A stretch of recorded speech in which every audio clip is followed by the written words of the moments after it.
Excited to be joined now by Jordan Ham and Jordan Spurgeon of Sports 360 AZ. Talked about Devin Dampier a little bit, Utah's newest quarterback. You guys not only just got to talk to him today, you covered him from his high school days. You followed the rise. What stood out about Devin Dampier, the high school player? When did you realize he was going to be special, and just how good do you think he can be with Utah?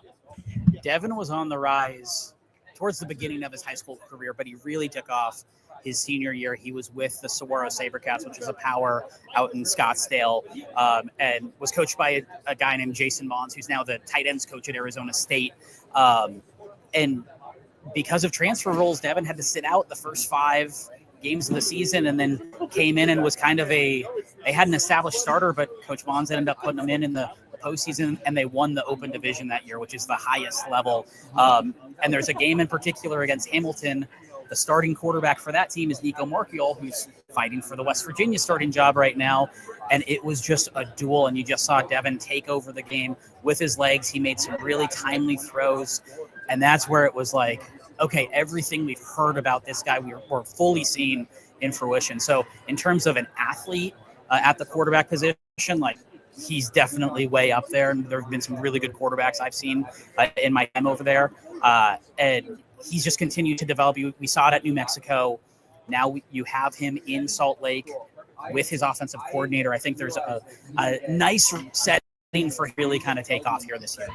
Yeah, I mean, Devin is, quite frankly, just that dude. You know, last year you were there. He almost beat Arizona single-handedly at New Mexico, and that's impressive. I know Arizona had a down year, but going from that gap of power forward to other schools and being able to do that is impressive. And so seeing him develop over the years has been great. You know, a lot of people, they'll put doubts on players like him and say, well, you know, maybe not the NFL traits that everybody's looking for, but he's the gamer. He can get it done with his, he can make timely throws, and he's a competitor at the highest level. 6 championships under Jason Mons. And Devin was one of the best players that, you know, we've had a chance to talk to Jason, that he's ever coached before. And that says a lot, because Jason Mons is a guy that's going to be a coordinator and a head coach one day in college football. He's one of the smartest minds that we've been around. And so Devin Dampier, you know, I've always said it. I've been in Arizona for 5 years. Him and Damon Williams Jr., who's at Washington, are the 2 best quarterbacks I've seen. Damon, I think, just won the accuracy challenge at the Manning camp recently. I mean, those 2 guys are unbelievable. And Devin left a legacy there. He's going to do the same thing at Utah. He's going to continue to just ball out, be a leader, have fun. He's going to have so much fun on the sidelines. He is known for that. I saw him vlogging today. You'll see a vlog on their socials of Devin Dampier just being himself with his guys, and that's really cool to see. Devin Dampier is just one Utah football player who is from the state of Arizona for high school football. Lance Holtzclaw and especially Caleb Lomu. What can you tell me about those guys? And especially just, I mean, Lomu's been so much fun to watch him have this success, obviously. Yeah, Utah and BYU really recruit Arizona well. So there's probably like a dozen guys on Utah who come from the state, but just to highlight a couple of those, Caleb Lomu, he was a monster. And what you see is at Utah is what we saw at Highland High School in Gilbert. And he was just one of those kind of steady guys who just saw the trajectory keep going and going and going with them, where he became an All-American, and he became one of those highly touted guys and found a spot at Utah. And then with Lance Holtzclaw, one of the best athletes I've seen come through Arizona. He played tight end. He played defensive end for Desert Ridge out in Mesa. Saw him on the 7 circuit, and that was just absolutely silly to see that. And that speaks to his athleticism, because he couldn't use his physicality in that realm. But he's a guy who just has a nose for the football. Had a good opportunity at Washington when he got on the field. He took advantage. I hope that he gets an expanded opportunity at Utah, because I think he could really wreck some stuff in the backfield. But I know that they have kind of revamped the edge position at Utah, and they aren't short on options. So we'll see how much he's able to find the field. Yeah, I mean, just speaking on them, I mean, they were all good people when we had interactions with them. I think that always stands out to me first. You realize in high school the kids that are just raised right, and they're really going to kind of carry a locker room, and those are the kind of guys that help build the culture at Utah. I know the culture is well established there. It's a big physical team, and, you know, all 3 guys we've talked about, they are big. They're physical. They're going to have a great time out there. All of them, you know, potentially could be Sunday players. And I think that's something cool to have under one roof at Utah. And it's definitely going to be fun to watch from afar this year. Dampier and Lomu, two of the most important players on this roster, and it's going to be exciting to see what this Utah team can do, but it's just going to be exciting to see how the rest of the Big 12 plays out. Guys, we were talking before we jumped on. I just still think it was so funny how last year, and Utah is still like the villain in this conference, but also everyone was just mad that a Pac-12 team was being picked to win the Big 12, and then we saw that exactly happen. Just wasn't Utah. In fact, it was kind of even crazier because it was a team that was picked dead last, which I guess in some ways the conference disliked so much, they did away with the conference media poll. So I don't know. What do you guys think about that whole thing? And also just the fact that clearly the Pac-12 did still set these teams up for success in the college football landscape. It was a matter of chaos. It was a chaos conference, and that perfectly encapsulates it. Where, yes, the new kid on the block, Utah Utes picked to be number one, ASU dead bottom. Utah was a lot closer to the bottom than the top, and then ASU did what they did. And, I mean, we cover ASU pretty darn closely. Nobody anticipated what that was going to be. So, and that's just set the tone, and I have a feeling we're going to see something pretty similar here this year of just like teams are going to rise and fall, and, you know, the beauty of college football. Yeah. And people forget, too, the last year of the Pac-12 there, that was one of the best Pac-12 seasons that we had in a long time. There was almost two teams in Washington and Oregon making the CFP that year, and it was still a 4-team playoff. And it was one of the programs under, the last couple of years that had success against a team like Washington. They were built for these moments, and I think we were definitely surprised to see them go from 3 wins to that. You expected maybe they can get to 6 wins. Kenny kind of was building a culture and being there day to day. We kind of saw that, but yeah, to win the whole dang thing, I mean, that was nobody expected that, but I think ultimately it's good for the Big 12. I agree. And one of the things I've also talked about, I feel like people got mad when I entered the Big 12. It's like, guys, the Pac-12 as presently constructed last year before its demise was better than the current Big 12. When you lose Texas and Oklahoma, you are not the conference you were.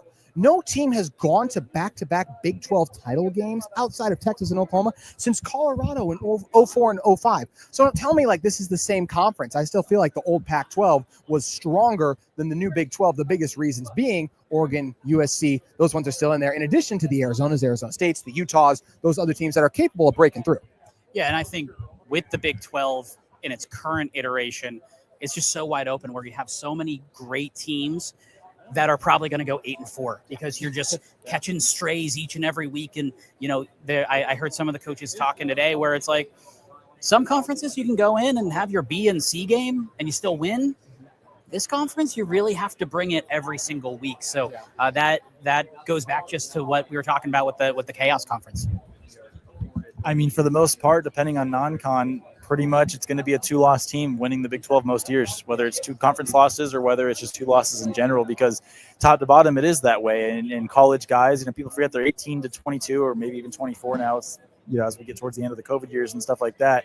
But to have your A game every single week is very difficult. And in the SEC, the way they schedule things, you don't necessarily have to have your A game every single week to win. When you're playing lower teams in the SEC or you're scheduling your FCS opponent at the end of the season, you don't have to bring it. But in the Big 12, you have to. So it makes it very unique. And not having a current blue blood, it does give the opportunity for a program to maybe become one of the next college blue bloods. I know Kenny Dillingham's talked about it. It's a little early for that, but there is that opportunity the next few years. But if history repeats itself, that's the beauty of this conference. There isn't a true team that's going to run away and just win this conference every single year. You don't need to have your A game to beat the Citadel in Week 8. November 8th games where it's just like, let's just gear up for the Iron Bowl. We're fine. I think if the question is, as you were kind of mentioning, like who is poised to be the new, like Texas, Oklahoma, the new blue blood, the new powerhouse, the most consistent program of the Big 12. I think there's a lot of options. I'll get you guys to take on something I think about Arizona State in a moment. I think, honestly, even though they haven't won yet, I'd lean Texas Tech right now just because of those NIL funds and resources. It's a top 3 transfer portal class. Like, it's hard for me to ignore that. Like, if I had to pick one, I know BYU's done some things, but this is Locked On Utes, so I'm not going to say BYU, obviously. I'd love it if it could be Utah, but even though they're trying to get some of these NIL things under control, I feel like it's going to be very hard to keep Tech down. And if you had to say, like, if I had to predict the next 10 years who wins the most Big 12 titles, I might say Tech. I think they certainly have that piece of the equation with the House settlement coming in, the way things have kind of reworked. It does kind of feel like certain things are getting damped down. It's one of those, can you buy a team that is conference championship, or does continuity still matter? And I think that's what ASU is trying to play for. They return just about everybody that they can that isn't NFL draft eligible. So they're one that sticks out to me. I think Utah, I'm really bullish on Utah. I love Devin Dampier. When you have the 2 offensive tackles that they do, that's what every college wants in the nation, to find those high quality tackles, be able to develop them, not have to go in the portal and go overspend for a guy, but develop those. And then Kansas State is one that I really like as well. Avery Johnson, I think, is going to take a nice step. And so we'll see. But I'd say those probably top 4 or so really stand out to me. Yeah, I mean, and double that, just being here at Big 12, we talked to Dampier earlier. He looks bigger. He was always a big guy in high school. You know, you look at Avery Johnson. He's filled out a lot over the last couple of years. He's got a lot of starting experience. So you're seeing the growth because of those guys having continuity.